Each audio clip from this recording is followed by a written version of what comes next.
Hi, I'm Dr. David Cunnington. I'm a specialist sleep physician and co-director of the Melbourne Sleep Disorders Centre, and you're listening to the Physical Performance Show. Failure is not an option. I've had my ups and my downs.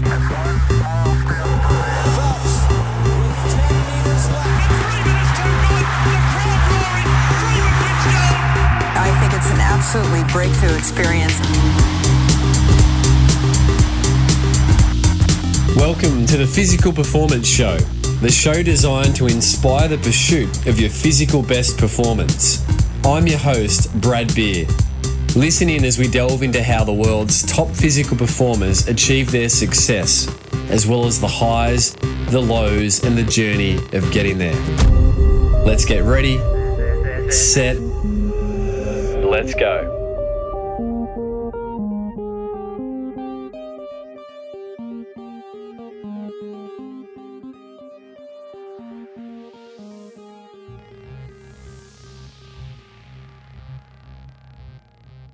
Welcome back, or welcome to the Physical Performance Show, brought to you by Sanitarium PB and Pogo Physio. I'm Brad Beer, physiotherapist by trade and training and founder of Pogo Physio. The aim of this show is to educate and inspire you towards the pursuit of your own physical best performance. We do this through interviews featuring some of the world's top physical performers, as well as some of the world's most preeminent experts in their chosen field. Each week, we'll bring you episodes including featured performer episodes, interest editions, expert editions, and coaches' corners. And on today's episode, I share a conversation with you that I recently had around the all-important health, well-being, and fitness topic of sleep. Dr. Cunnington is a specialist sleep physician who is the co-director of Melbourne Sleep Disorders Centre. It's a multi-disciplinary sleep clinic for the diagnosis and treatment of sleep disorders. Dr. Cunnington undertook his training in sleep medicine both in Australia and also in Boston at Harvard Medical School. In addition to David's training in sleep medicine, he's also got international qualifications in behavioural sleep medicine using non-drug treatments to manage sleep.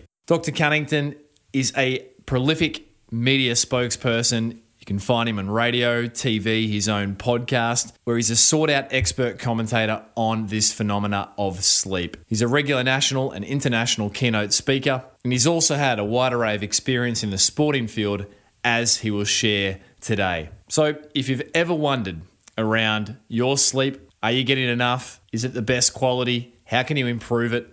Then this episode is really going to set you up. It's really changed and challenged my perceptions of my own sleep. And in some ways, as I equipped with Dr. Cunnington, it set me free a little.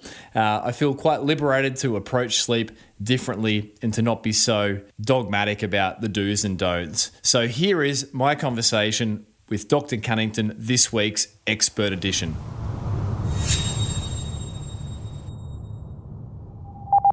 Dr. David Cunnington, this is a real buzz for me. We have been looking to find someone like yourself about all things sleep for some time, noting that it's such a pillar of optimal health and performance. So welcome to the Physical Performance Show, Dr. Cunnington. Great, thanks a lot, Brad. To give us a little perspective and context, firstly, what does a week in the life of your medical life look like, Dr. Cunnington? And how did you find your way into this fascinating world of sleep medicine? So I'm a clinician and I'm a specialist physician. So I spend my week seeing people with sleep disorders. And because I'm a specialist, they're people that have been referred. So they're referred by a general practitioner. So people have really got to feel like they've got a pretty significant problem before they end up in my office. And about half my week, much like you'd understand, as a clinician, about half my week is face-to-face patient contact. There's a bit of paperwork goes around that. And then the rest of my week is we do some research. I do quite a lot of teaching lots of health professionals about sleep.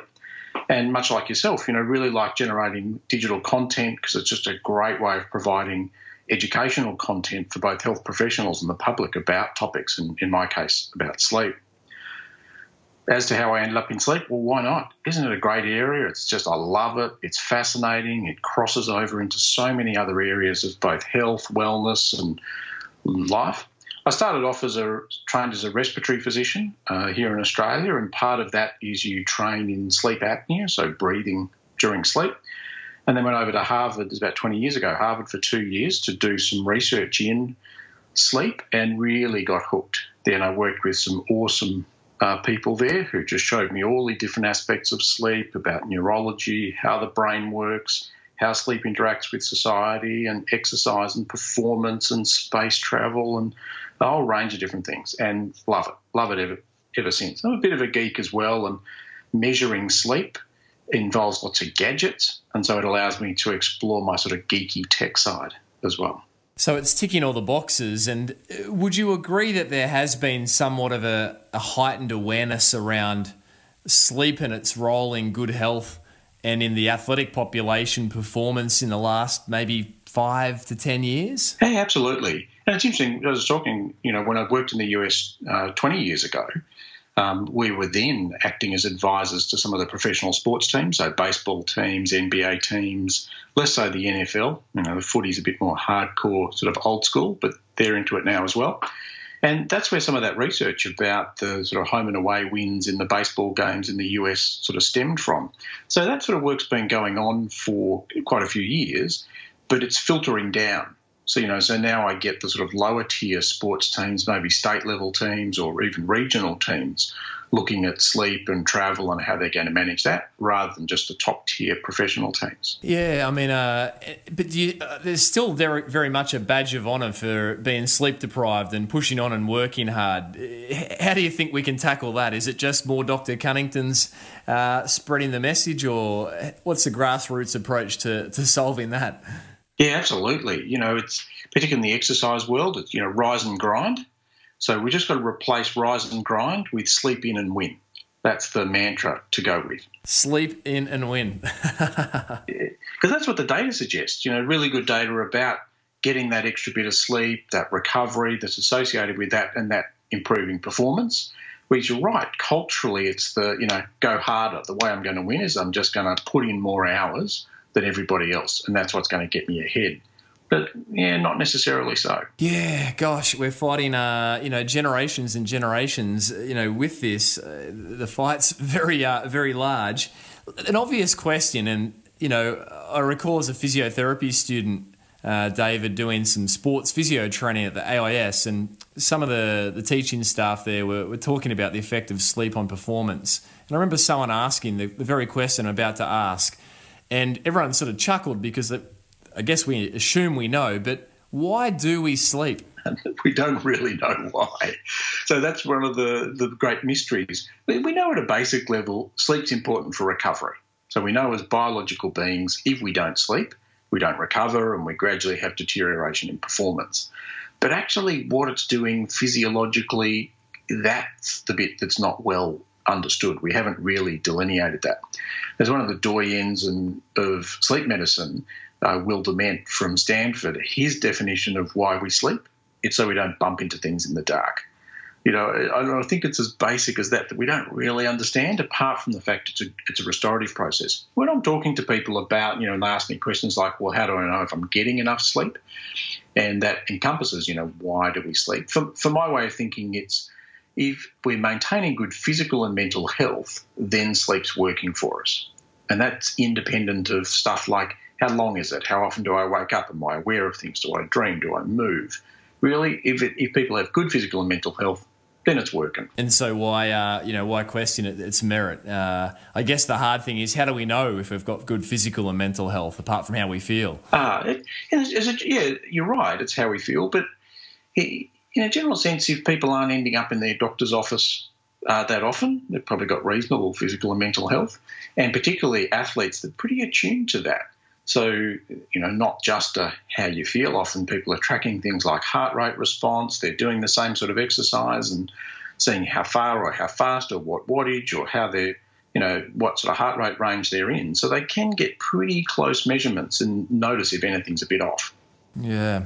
Do you feel that because people get so set in their sleep habits and routines that if people are somewhat chronically sleep deprived, that the difficult thing is it's impossible for them, or it's difficult for them to know what it's like to have better quality sleep, or in some case, the sleep deprived person's case, more sleep, because they just don't have a frame of reference in which to compare how they have been feeling with their mental and physical health.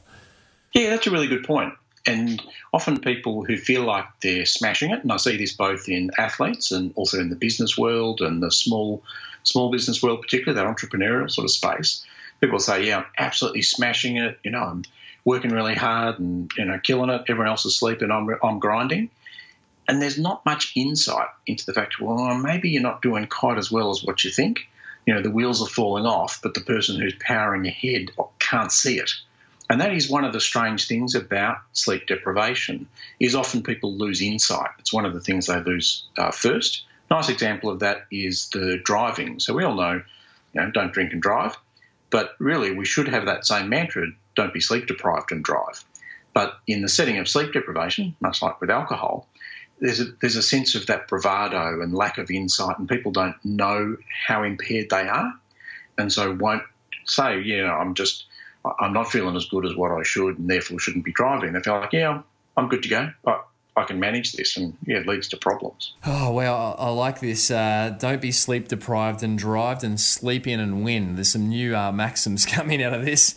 Oh yeah, I got some more for you. Oh, let's have them. Dr. Cunnington, can you share, many people have heard about sleep cycles, but can you practically walk us through what happens, and we'll touch obviously as we go on how to better get to sleep and try and fight some of these sleep disorders or be equipped to deal with them. But what practically happens when we get to sleep? What happens from then until when we wake up in terms of these sleep cycles and the processes? Arbitrarily divided sleep up into these two categories. One's called non-REM sleep and the other category is called REM sleep. So REM stands for rapid eye movements.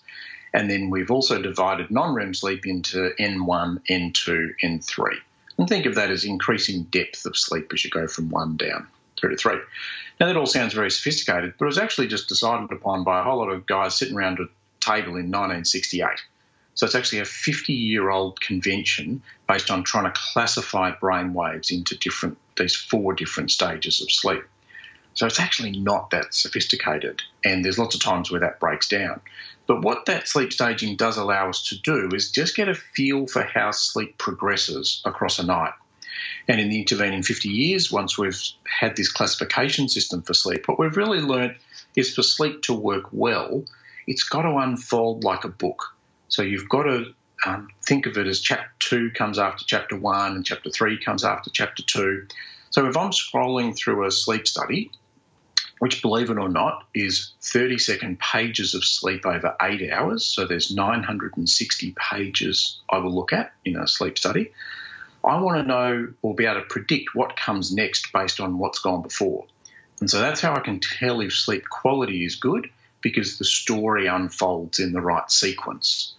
So often people will tell me, oh, look, I'm not sleeping well because I'm not getting the right proportion of REM, or I don't get any REM or any non-REM or any of this. It's actually less so the proportions, it's more that sequence. And that's what this sleep cycle is. So an individual sleep cycle might last somewhere between 60 minutes and 120 minutes, and it's a progression from non-REM N1 to then N2 to then N3 back to N2, and usually a little bit of REM. And then the next cycle has that same sequence, and the next cycle has that same sequence, with changing proportions of those things as the night goes by. So really think of it as both there's this mix of how those things progress within a cycle, and then the sequence, so the whole night sort of stringing together like a book. That's a story that unfolds, rather than, for me, poor quality sleep. If I'm seeing someone with a sleep disorder, for example, it looks all out of sequence. It's like you get chapter 10 and then you get chapter 20 and then chapter 11 and then chapter 1. I can't predict what's going to come next, and that really tells me, that sleep's not working very well. So poor sleep's less about the proportion of sleep, as so many of us would attribute it to, and it's more about the sequence, as you just stated. What is happening in those sequences? Are there practical things that are happening in those deepening end stages of sleep? Yeah, again, there's these sort of myths or beliefs that, I need the deep sleep. That's when my memory gets consolidated, or I need the REM sleep because that's where this happens. That's sort of right, but not 100% right, because lots of things happen in each stage of sleep and across stages of sleep. So it's not as if you're missing N3, then your memory's going to be bad, or missing REM, there's a particular problem. And in fact, people can have quite distorted proportions of sleep and still function well. So, for example, all the antidepressants are very strong REM-suppressing medications. Yet millions of people are on antidepressants and feel like they function mostly reasonably well, not lacking in memory, trouble with learning, trouble with concentration, those type of things. Yet that's actually quite a distorted proportion of sleep. We tend to, if we do experiments where we'll selectively sleep deprive people, those sort of experiments show that REM sleep's more involved in consolidating motor memory. So think, playing the piano, doing a sequence of motor tasks. So, athletes trying to, maybe something like shot put or discus or something where you've got this sequence of tasks you have to sort of go through. You learn it a bit like a dance. Whereas the deeper non-REM sleep N2 and N3 are more about distilling the wisdom of our experiences, more about that integrating our day-to-day memories, wiping away the movie-like replay and retaining the meaning of our experiences. Whereas someone who's had a traumatic experience and is going to go on and develop PTSD, they don't sleep well after their traumatic experience, they don't get that deeper sleep, they don't lose the movie-like replay and distill the meaning. What they keep is the movie-like replay of the traumatic event, and that's what sticks with them. Wow, so much there. So can you practically share around if, you're trying to get this unraveling book happen in the sequence, as you've stated, and you're a parent of a young child and the child wakes you up at 2 a.m. and you're somewhere about to go into that next chapter, what happens, and then what happens to the story as the individual gets back to sleep? As adults, I could tell you what happens. We get in the way of it. If we just got out the way and let our bodies just get on with the job of sleeping, it'd all sort itself out. We'd slot back into that sequence and we'd keep on going. So in a very practical sense, this is what I see in a sleep study. I've got someone monitored, they're wired up, I'm measuring their brain waves or their EEG continuously, and a lead falls off. My technician will go in, wake them up, adjust the lead, go back out, and they pick up right where they left off in terms of those sleep stages. But in real life, that's not what happens. We wake up and go, damn, bloody awake again. Now I've got to get back to sleep. I've got to be up at 6 and today's going to be a real slog because things. So we get in the way of that sequence restarting because of the narrative and the beliefs and things around sleep. Whereas if we got out the way, it'd just go back to normal. Because as biological beings, our sleep and our sleep system is designed to be disrupted and then get back on with sleeping. If you think of that sort of sleeping in a cave and there's noise, there's a fire that needs to be tended to, we're not comfortable, we're sleeping on the ground. Sleep isn't this perfect, long, continuous, undisturbed experience. In fact, sleep biologically for humans is designed to be light, disturbed from time to time, but the body just then gets back into its rhythm and keeps going.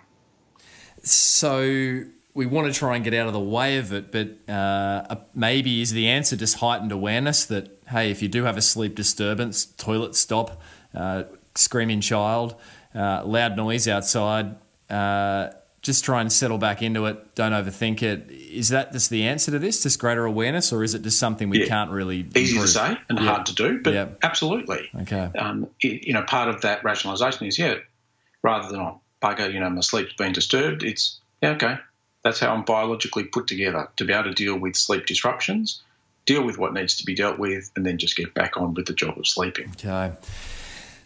Melbourne Sleep Disorders Centre, obviously where you founded and you base yourself from. I know you deal with sleep disorders and conditions, insomnia, sleep apnea, and the variety of other conditions. Can you speak to this sleep disorder space and what happens with sleep deprivation? What are the categories of it, and what are the actual effects that it can have on health and performance? Yeah, so most of the sleep deprivation, is sort of, if you break it down into involuntary and voluntary, and what I'd see as a sleep disorder is involuntary, and I'll come back to what that is. But in society-wide, most of the sleep deprivation that's occurring society-wide is voluntary sleep deprivation. I got better things to do than sleeping, so I'm going to be doing that and trying to push sleep as far into the corner as I possibly can and just take the minimum I can get away with. So that's actually society-wide a very big problem, because you've got a large subset of society that's underslept, trying to get by, and their coping strategy is run on more nervous energy. And at some point, the wheels fall off. People become stressed, they feel frustrated, unwell, they develop anxiety, they're not performing well in a whole sort of range of realms of life. And then they end up in my office, but only after sort of 10 or 20 years, when they've actually then got established depression, established anxiety, they're on a whole range of pills, they're in big trouble. But they're not the ones that come to me initially. So the ones that are more coming to me in that sleep disorders space, think of that as that involuntary sleep deprivation. So insomnia is an example of that. Someone who's setting aside the right opportunity for sleep, they're making enough space, they're getting into bed at the right time, getting out of bed at the right time, but the sleep just won't come, no matter what they do. So they're sleep deprived, but it's not because they haven't provided the space, they're wishing for it to come. So that's one of the most frustrating things about insomnia, is just it won't come. And I see that sort of thing in athletes a lot, because the performance coaches will be getting into them going, you're only sleeping 7 hours at night. If you got 8 hours, or even better, if you got 9 hours, you'd get that extra 0.1 of a second and you'd increase your ranking. We can't make sleep come. And so the perfect way to make an athlete anxious about sleep is to tell them to get more when they're already trying to get more. And so that's a lot of the narrative we use around sports teams, is rather than telling the athletes to get a certain amount of sleep, we're using the team structure and the organisation to make sure there's a quarantined amount of downtime, and whatever sleep is going to come in that space, but not being too worried about how many minutes of sleep come in that space. So 2 categories, voluntary, involuntary. In your professional work in sleep medicine, you mainly work with the people that fall into the involuntary category, but the societal-wide problem, of which I'm very much putting both hands up with here, is that I've got better things to do than sleep in. I'll sleep when I must, rather than make it a priority. So can we speak to this societal-wide problem and what is it that we can do practically to improve our sleep in terms of habits? What would be some of the top habits? So we've got an awareness that it's important, but what would be some of the habits that you would suggest we do to try and fall into sleep easier? Yeah, so I reckon we're still in the awareness phase, to be honest. So absolutely, people can tell you sleep's important, in the same way they can tell you that not eating an unhealthy diet is important. But it's the implementation, or sort of switching from, I know what's right, to then deciding, okay, I'm actually going to do it. That's where we're still at in that space. And because you're right, people still wear as a badge of honour how little sleep they're getting. At work, everyone has that busy off, I'm busier than you, or I'm training harder than you, rather than no one's bragging about, well, I'm sleeping harder than you are, so catch me if you can. No one's having that type of talk. So that's how we need to be conceptualising sleep, because then the rest follows. Because if we're still in that, trying to cheat it, trying to get away with as little as possible, then often what the habits that come from that are all about trying to turbocharge sleep. How do I do it faster? How do I switch from full on to full off quicker so my time use is more efficient? And we're just not robots. We're biological beings. We take time to wind down. And as well as sleep, we actually need time off for rest and recuperation.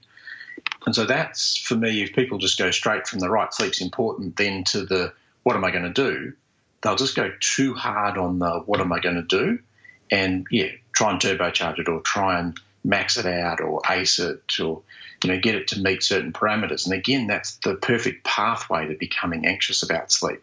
Trying to control it, in essence, comes back to getting in the way of it, to make sleep meet certain parameters and fit into a tight box that we want to jam it into. All right, so we're going to abandon the paradigm that, and I'm guilty of this, all right, let's That's important, so let's get it. Turn the computer off late of a night and go and get it.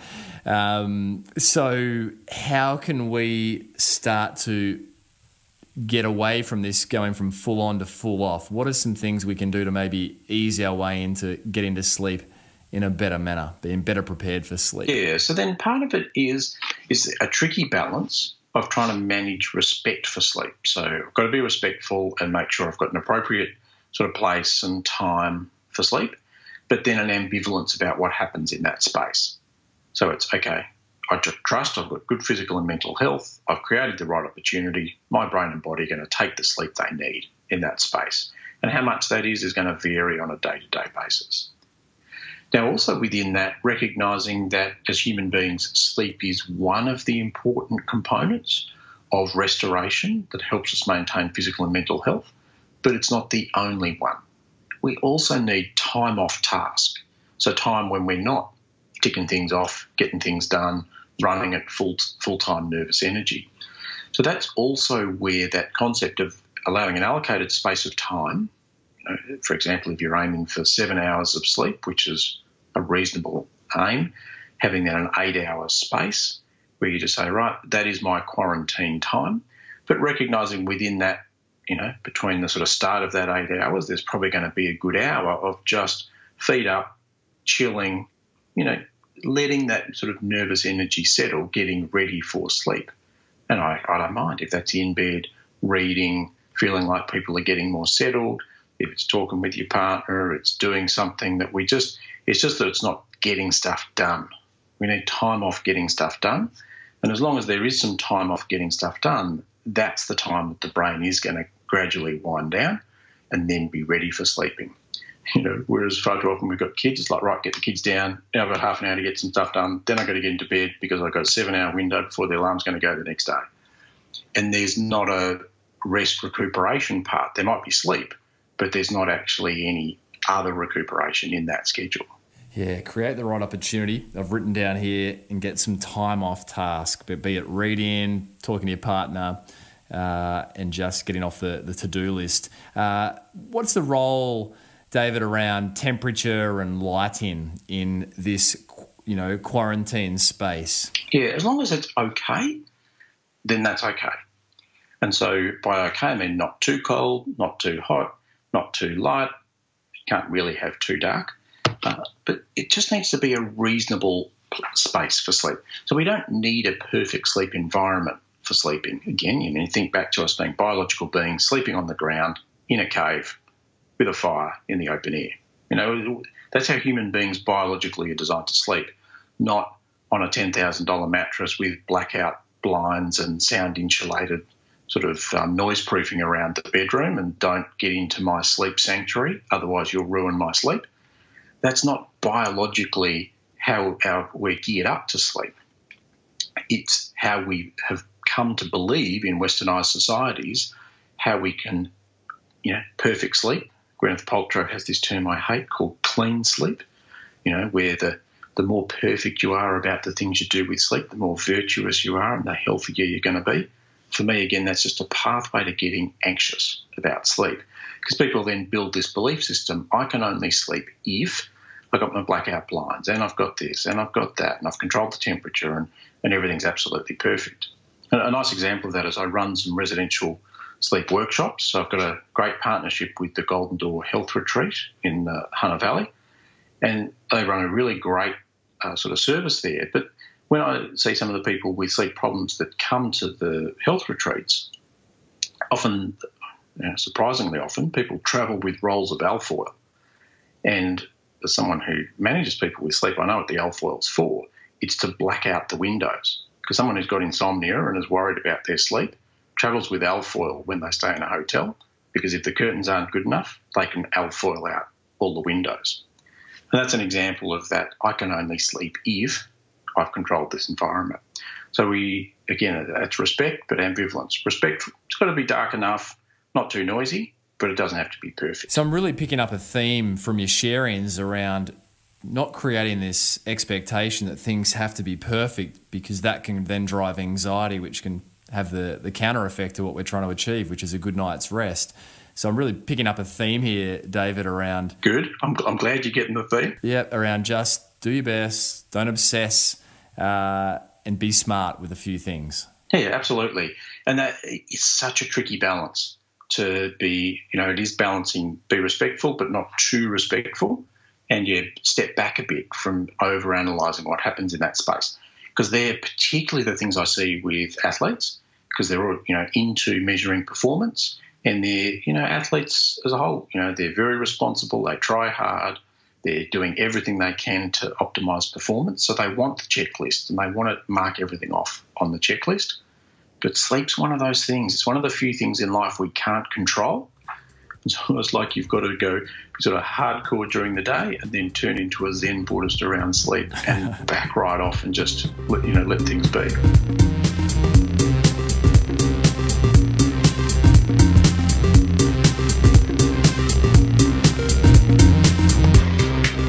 You're listening to Dr. David Cunnington, sleep specialist, co-director of Melbourne Sleep Disorders Centre, sharing around all things sleeping and how it relates to our health and well-being. Support for today's show comes from Sanitarium PB. Looking to achieve your personal best, Sanitarium PB can help. This refreshing drink contains 32 grams of protein per serve to help with muscle recovery when included as part of a balanced diet. Sanitarium PB is made with a balanced blend of milk and plant proteins, all your essential amino acids, and contains no artificial sweeteners. Find Sanitarium PB in delicious chocolate or vanilla flavours at your local petrol station. Be your personal best. Recover and refuel with Sanitarium PB. Support for today's show also comes from Pogo Physio. We exist to help you get back to your physical best following injury. We want everyone who walks through the doors of Pogo Physio to complete rehabilitation, get back to your physical best, and cross your physio finish line. We do this through traditional session-to-session appointments, as well as our industry-first and award-winning fixed-fee rehabilitation services, including our very popular monthly wellness booster packs, which help our clients save money and recover faster. To find out more about Pogo Physio's services, jump over to pogophysio.com.au and schedule your 1-hour initial appointment. For now, let's jump back with this week's expert edition featured guest, Dr. David Cunnington, sleep specialist.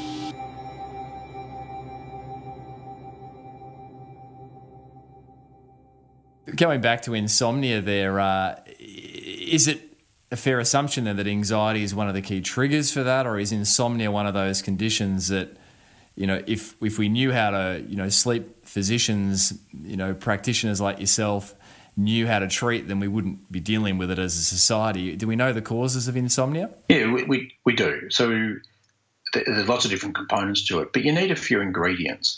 And people with a tendency to worry or a tendency to anxiety are far more likely to develop insomnia than someone without those tendencies.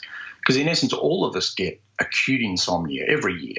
There'll be something that happens that throws our sleep out for a day or two, and then it settles back down. Now, if we've got a tendency to worry or a tendency to anxiety, that happens. But it just ramps up that, what if this doesn't settle? And if it doesn't settle, what's that going to do for work the next day?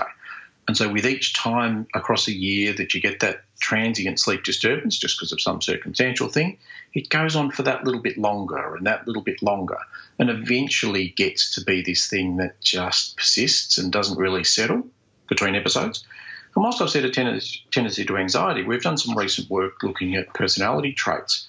And people with personality traits of a tendency to perfectionism, hello, all your athletes out there, and medical professionals, I must say as well.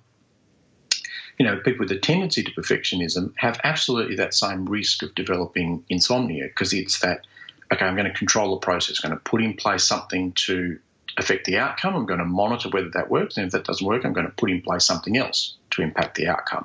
And people end up getting this rigidity of thinking around sleep, which feeds into an anxiety about sleep, which guarantees they get in the way of sleep, overthink it, and it starts to just not happen. Thank you for sharing. Restless leg syndrome. What is it? How do you treat it? And what's it caused from? Yeah, so restless leg syndrome is surprisingly common. So if we do a phone survey and ask people the cardinal symptoms, so do you get of an evening a sense of needing to move your legs, that you can't comfortably sit still, that ramps up just before bed and is worse the first couple of hours of the night? Or if you go to the movies, do you get a sense if you can't keep your legs still, this irresistible urge to move? So about 1 in 6 of the population will say, yeah, I get that. I've had that from time to time. And particularly it happens in times of iron flux. So if people are chewing through a lot of iron, so pregnancy is a perfect example of that. So most pregnant women will get restless legs at some point. But other illnesses, high training, where you chew through a lot of iron, can also give people restless leg symptoms. So that's the 1 in 6 will get it occasionally. But about 3 in 100 people get it every day. And it drives them completely bananas, where as they're just getting ready for bed, the legs get this feeling of a need to move, and then you're lying down quietly in the bed and just cannot lay still, and the legs just want to keep on moving and keep on essentially preventing people from getting to sleep. And that lasts a couple of hours before it finally quietens down. In those sort of groups, that's the sort of person who's coming to see me in my practice. Is one of the things that I manage. And we'll look at things like iron levels. If iron levels are a bit low, we'll look at topping up their iron. There's a bit of research on magnesium supplements can help for some people. And if those things don't settle it, we then look at some of the prescription medications. But that's not an easy road to go down, and it's not necessarily straightforward. Restless legs isn't really driven by lifestyle so much. It's made a bit worse by caffeine and alcohol. And we published some research looking at mindfulness meditation for restless legs and showed you could actually improve restless leg symptoms with mindfulness-based meditation. Not necessarily as a sole treatment, but we use it in our really difficult people that we work with who are maybe on multiple medications and still got problems. Mindfulness does a nice job of taking the edge off those symptoms. So if you are experiencing restless leg syndrome, I guess the encouraging thing here is there are known solutions for it. Yeah, absolutely. Lots of things that can be done and a good understanding of it. So a good starting point is you talk to your health professional about restless legs if it's something that's giving you trouble. No, brilliant. It's morning time and our alarm clocks obtusely wake us up. We roll over and hit snooze. Can you speak to what's happening when we do that, and we then hit it a second time and have the little feeling that we're winning because we're getting an extra 10 or 15 minutes? Is that effective? Is it not? Any suggestions now for getting up in the morning, Dr. Cunnington? Man, I must have set you up with that question. This is perfect. So we all have an internal body clock, and that body clock has a cycle length. Now, we live on a planet that has a 24-hour cycle length, but for humans, the median cycle length is 24 hours and 17 minutes. So for the median of the human population, when the alarm goes in the morning, exactly 24 hours after the time it went off the day before, biologically it feels like it's 17 minutes too early, and that is 2 hits of the snooze button. So that is finding that you need to hit the snooze button twice before you feel like you can, now my feet can hit the floor and I can start to get going. You're right, bang on the median for a normal population. So feeling like you need to hit the snooze button twice is being human. That aspirational thing we have of waking just before the alarm and leaping out of bed and the sun shining and there's flowers blooming, that's 3 in 100 of the population have an internal body clock of 24 hours, 00 minutes or shorter. And so that's just an aspirational, non-biological phenomenon that we get sold. But if you ate enough vitamins or you were virtuous enough or you trained hard enough, you could turn yourself into that person. Some of the things blog posts that do my head in is the how to make yourself a 4 a.m. person. And it's just, go harder, try harder. It's a biological thing rather than a motivational thing. So, hitting the snooze button twice, completely normal. Now, there are sort of tails to that internal body clock length. So some people are a bit shorter. They're the early morning types, but they're the minority. The majority, or it's a bigger tail at the later night type, so the night owls who are going to be more than 2 hits of the snooze button. They're going to be, feel it more like a 24-hour, 30-minute body clock or even a 24-hour, 45-minute body clock, really feeling like the mornings are pretty tough. So normal to hit the snooze button. The reality is we need to get up at 24 hours, 00 minutes each day because we've got stuff to do and work starts the same time each day and the kids need to get to school. So it's really just recognising it for what it is. Sure, the alarm's gone, 17 minutes too early for my biological clock. This is going to hurt a bit, but you know what? I'm just going to get up and do it. And the getting up and doing it, the being upright, the movement of the large joints, the light into the back of the eyes, putting food into our stomachs, all cues in the body clock to, hey, you thought it was 24 hours, 17 minutes, the time you were supposed to get up. It really is 24 hours, 00 minutes, and it'll reset that so the body clock doesn't drift out day after day after day. So because a lot of people, when they come to see me in my practice and I say, what's the trouble with sleep? I say, well, the trouble I have is when my alarm goes and I first open my eyes, I feel dreadful. I don't feel like I'm ready to start the day. I was like, hello, you're one of the 97 in 100 humans that's a normal phenomenon. So far too often, we're judging how the day is going to go by how we feel when our eyes open. Whereas it's normal to only reach 80% of our performance capacity, both be that cognitive performance or physical performance, 2 hours after we wake up, after our biological awakening time. So really the time to judge how am I tracking, if you're up at 7, is once you're at the desk at 9 o'clock, sort of into your day, now how am I feeling? Not when you first open your eyes. Because far too often people, when they first open their eyes, like, oh, today's going to be another tough day because I'm really not feeling like getting up right now. Oh, wow. You have astounded me. And I think probably most of the listeners, this is fascinating. So if you're part of the 97% that hit the snooze button twice, once again, be at peace. Things are okay.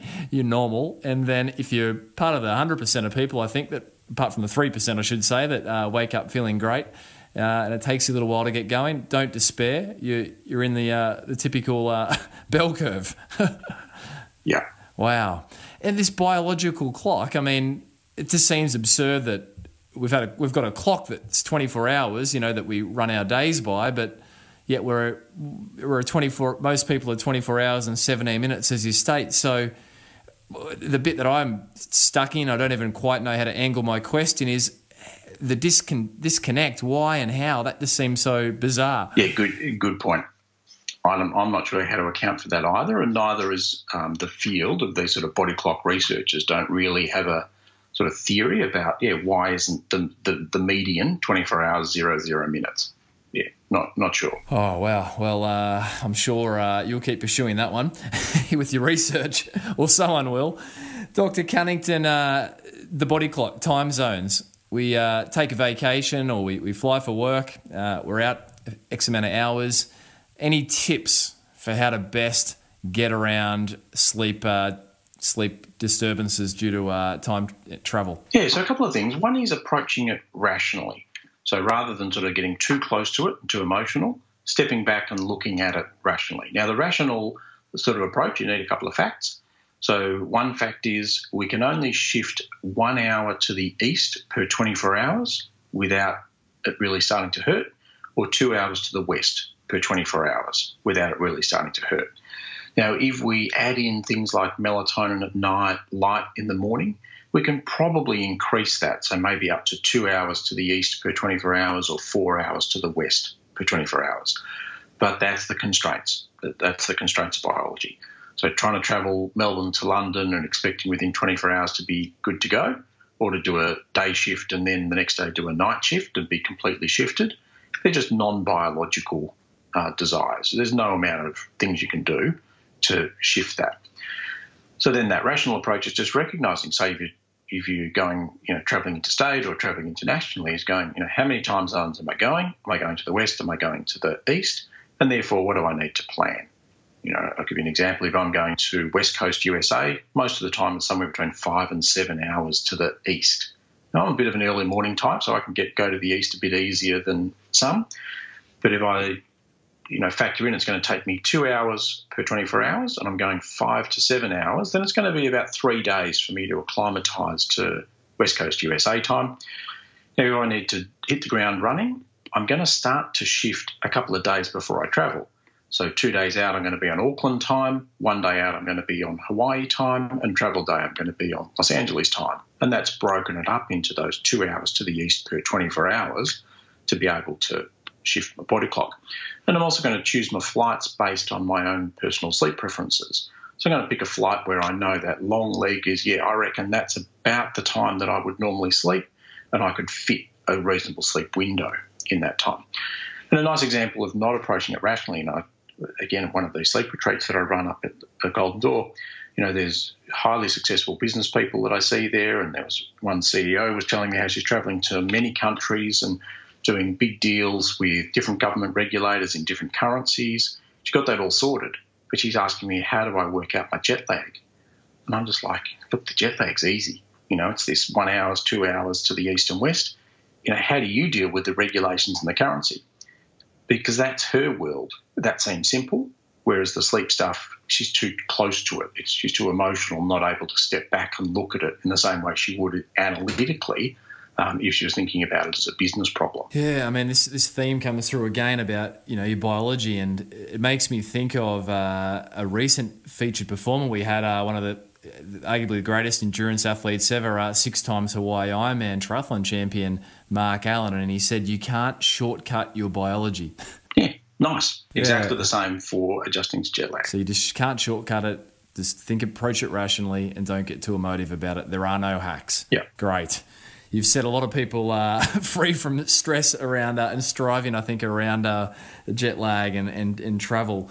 David, caffeine, alcohol, what do we need to be aware of in terms of trying to optimise our sleep around their use throughout a day or into the evening? Yeah, so it's a funny thing. If people are good sleepers, and a good proportion of the population are good sleepers, no matter how disrespectful they are asleep, to be honest, people don't need to be too careful about it and probably don't need to think about it. It's more in the realm of if people are not naturally good sleepers and feel that sleep's a bit vulnerable or a bit fragile, that it's then, again, taking a rational approach to it. So caffeine is a stimulant. And so you can use caffeine for good first thing in the morning to help with that inertia and to help to get going.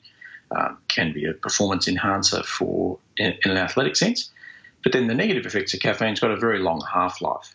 So it's going to keep that mental stimulation going for a lot longer than what people wish it did.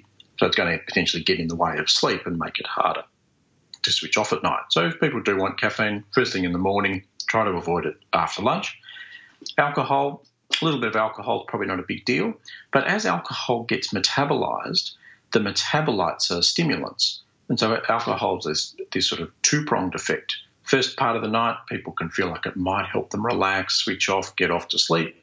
But about halfway through the night, it becomes metabolised. It's actually making them wake up and making sleep restless, and people feel hot and uncomfortable. And then they wake up feeling tired.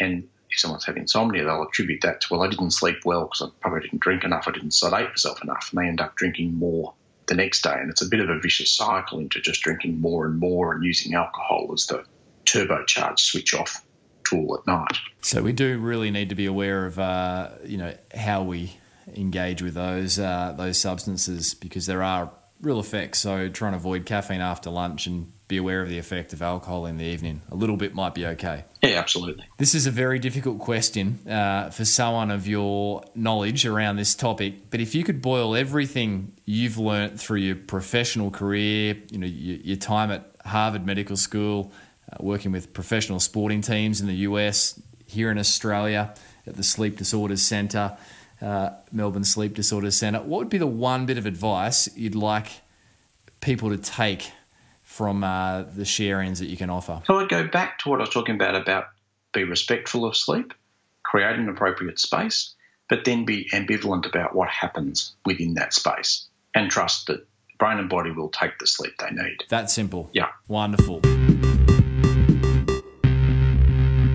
If you missed last week's episode, a featured performer episode featuring US track and field star Nick Symmonds, 800-metre silver World Athletics Championship medalist and dual Olympic representative. Then here's a little snippet of what you missed. I think that as I became a wiser businessman and started to understand how money works, I could see that in track and field, there were billions of dollars exchanging hands, and yet all the athletes around me were living under the poverty line. And it just didn't make sense. And I started digging, and I'm like, holy cow, all of these governing bodies, they just skim off so much money from the system that very, very little has a chance to make it down to the athletes. And that's a travesty, because without the athletes, we don't really have an event at all, do we? To tune into the rest of episode 142 featuring Nick Symmonds, jump over, download the episode from within your favourite podcast player. And while there, check out the archives.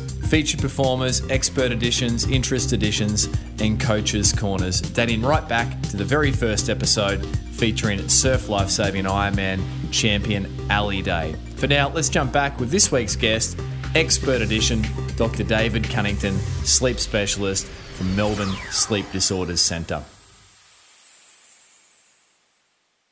Fun question to get to know the personality behind Dr. David Cunnington, sleep specialist.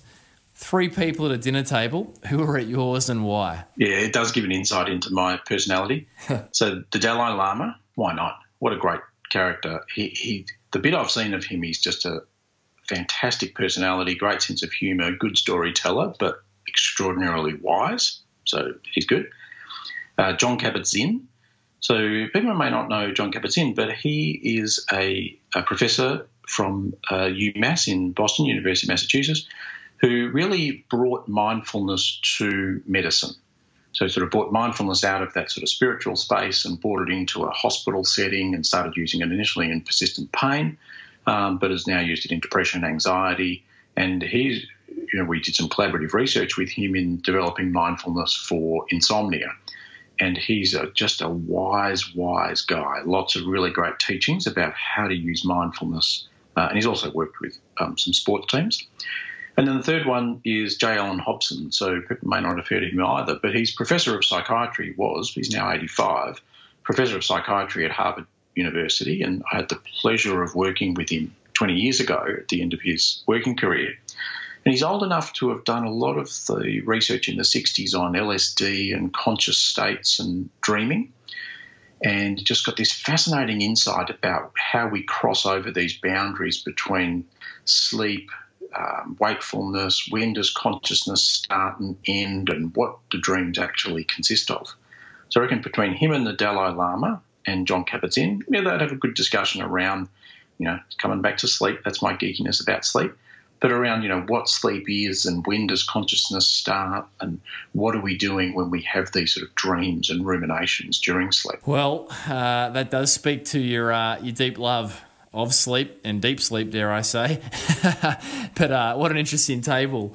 David, a lot of people wanted to know, I guess, around screens, the advent of the iPhone and our modern technologies. Anything we need to know around screen use in the evenings? Yeah, absolutely. So the screens have blue light, so blue wavelength light on the back of the eye suppresses melatonin production and will then delay the onset of sleep. So screens can be a factor, particularly if people are having trouble with sleep. So once the sun's gone down, people should be conscious of how much blue light exposure they're getting, and the most common source we get is from screens. So all the operating systems on devices now have an automatic setting you can set, night shift on the iOS operating system. It takes a lot of the blue light out of the screens and makes it a much warmer colour temperature. You can get similar apps, and some of the operating systems have it for desktops and laptops as well.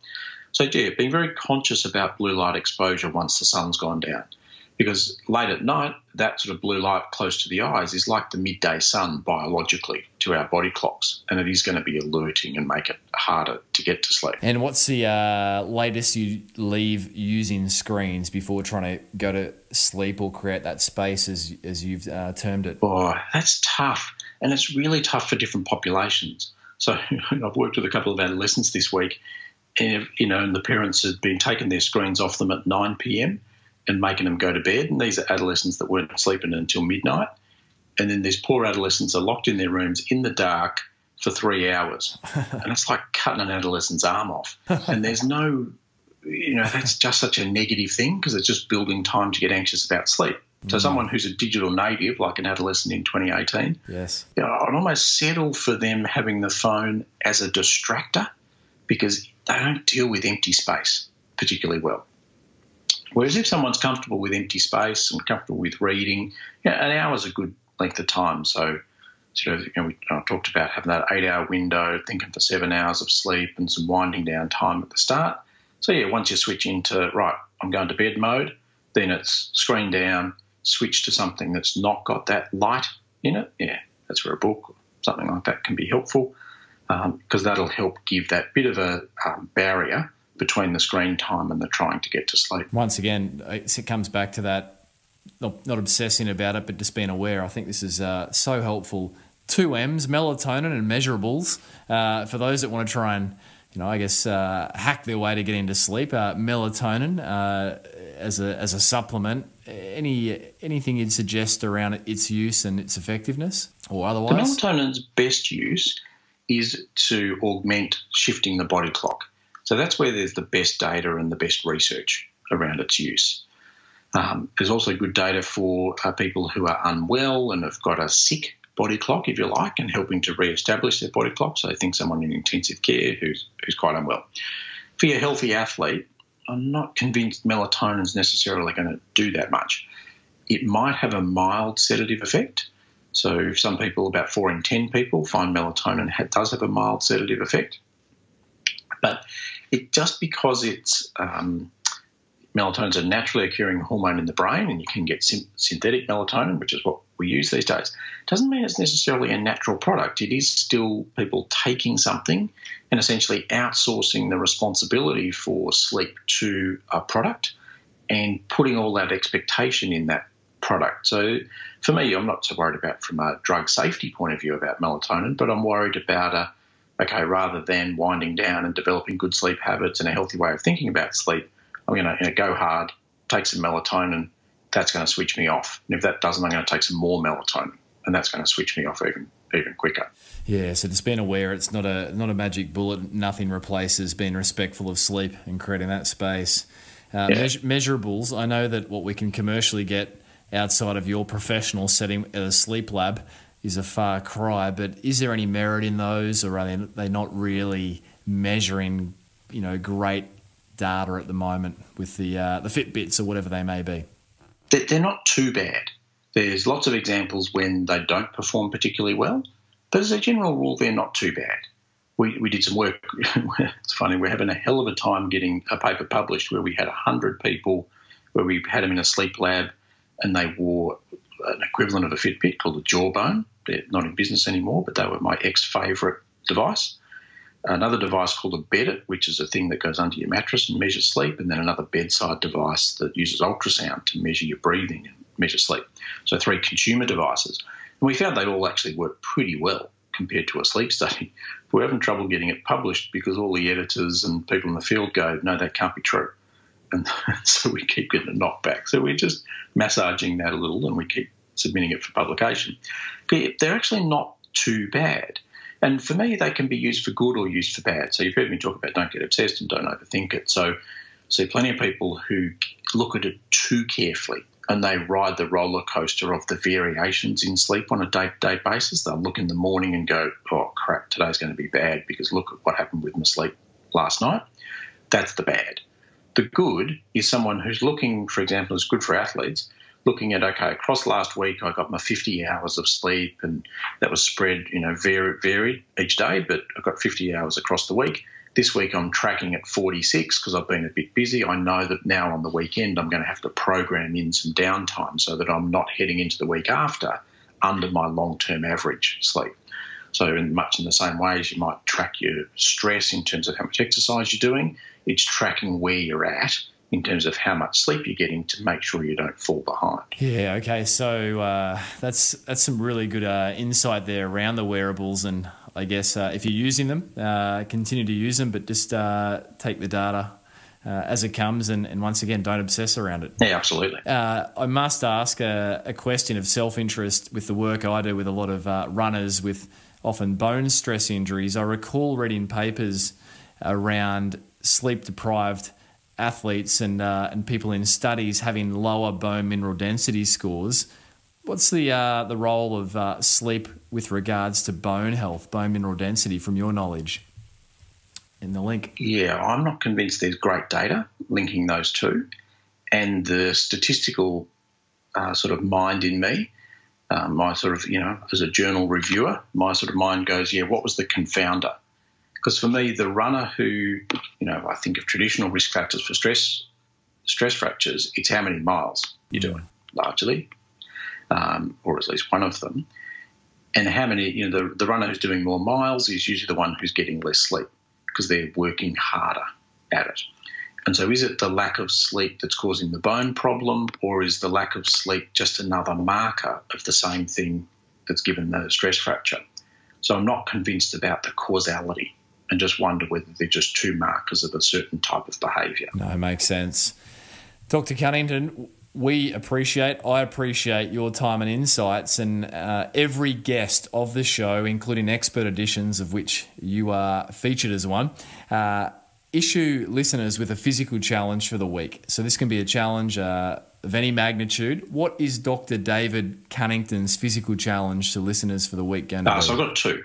So number one is drop a sleep rule or a sleep belief. So think about things that you might have that I should or I shouldn't about sleep, and cross one off. Leave it aside. And if the next week, the sky hasn't fallen in, pick another one and strike that off. So there, start to whittle away that sort of rules, I should and I shouldn't, about sleep. We want sleep to be, pretty easy going. And then the second one sort of follows on from that is cultivate your napping skills. So it's actually being able to nap is a great skill to have across life. Parents with young kids are often a bit sleep deprived during the week.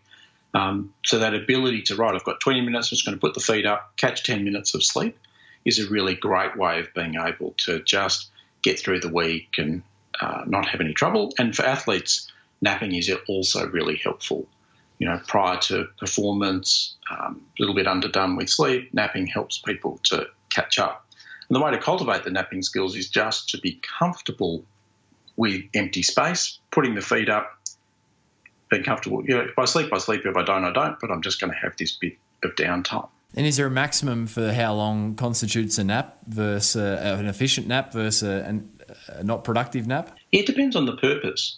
And so a power nap, just that, pre-performance, or I just need to feel a bit better for the next couple of hours, that's that shorter nap. We want maybe a 20-minute opportunity and 10, 15 minutes of sleep maybe in that opportunity.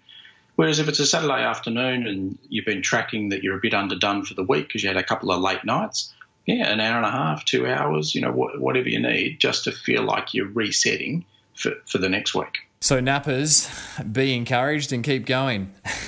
David, I am going to drop one sleep rule, and that is to not obsess about getting at least 7 or 8 hours. Is that a good place to start for me? Absolutely. Great place to start. All right. So that's my acceptance of the physical challenge. And if listeners take on the physical challenge, which I'm sure many will, how can they find you and update you around their progress with it? So you can catch me on Twitter. So I'm at David Cunnington is my Twitter handle. I'm also on Facebook, Dr. David Cunnington on Facebook. And I've got a website called sleephub.com.au where there's lots of great information about sleep and good tips about sleep. I run a podcast as well called Sleep Talk, a monthly podcast where we talk through all things sleep. Brilliant. And we'll hook all of those things up in the show notes, and I will be tuning in to Sleep Talk, the podcast, monthly from here on in to keep it at the fore of my mind, if nothing else, some of these key principles. So, Dr. Cunnington, thank you for taking time out of your schedule. And I must ask, how is your sleep going? It's good enough. Good enough. What a great answer. Fantastic. Thank you for your time. No worries. A pleasure, Brad.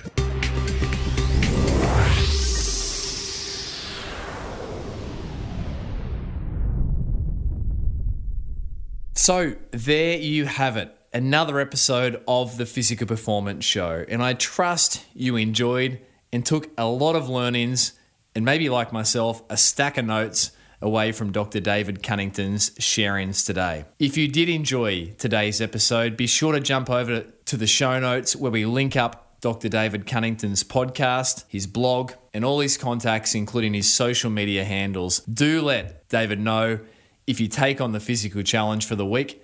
What was the sleep habit? What was the sleep rule that you dropped? How did you go? You can find me over on social at Brad_beer. I'd love to know how you go. Keep the podsies coming. That's a screenshot of the episode that you are enjoying as you're out and about, whatever it is that you're up to. And do tag myself in at Brad_beer on social media and the show over on Instagram at Physical Performance Show. A big thanks to the show supporters for ratings and reviews on iTunes, and also for hitting subscribe to the show. If you are enjoying these episodes, then please hit subscribe. It really is the best way to help get the word out about the Physical Performance Show. Big thanks this week to show supporter Tice1987. Tice commented, loved listening to Brad interview Olympic coach Adam Diddick. Super informative conversation. Thank you very much for taking the time to leave that 5-star review, Tice. And if you would like a copy of my Amazon running and jogging bestseller, then please, Daz. And Tice, if you'd like a copy of my running bestseller, You Can Run Pain-Free, then please be sure to drop me an email, b.beer@pogophysio.com.au, and we'll get a signed copy out to you in the post as a little way of saying thank you for your support of the show. Massive thanks to the 3 great folk who make this show possible week in, week out, and that is Daryl Misson, our audio engineer, Susan Wilkin on all things show administration, and Matthew Walding on all things graphic design. Of course, another huge thank you to today's sponsor, Sanitarium PB, for their support. Without it, podcasts are free to download, however, they are not free to produce. So thank you, Sanitarium PB. Now, coming up next week on the Physical Performance Show, we keep the health and wellness theme going, and we'll bring you a double-header expert edition featuring another medical doctor, Dr. Christina Beer. That's right, my wife. And Dr. Chris will share all things hormonal health for both men and women. So be sure to be tuning in next week to episode 144 featuring Dr. Chris Beer on all things hormone health. Until then, keep pursuing your physical best performance. I'm Brad Beer, and this has been the Physical Performance Show.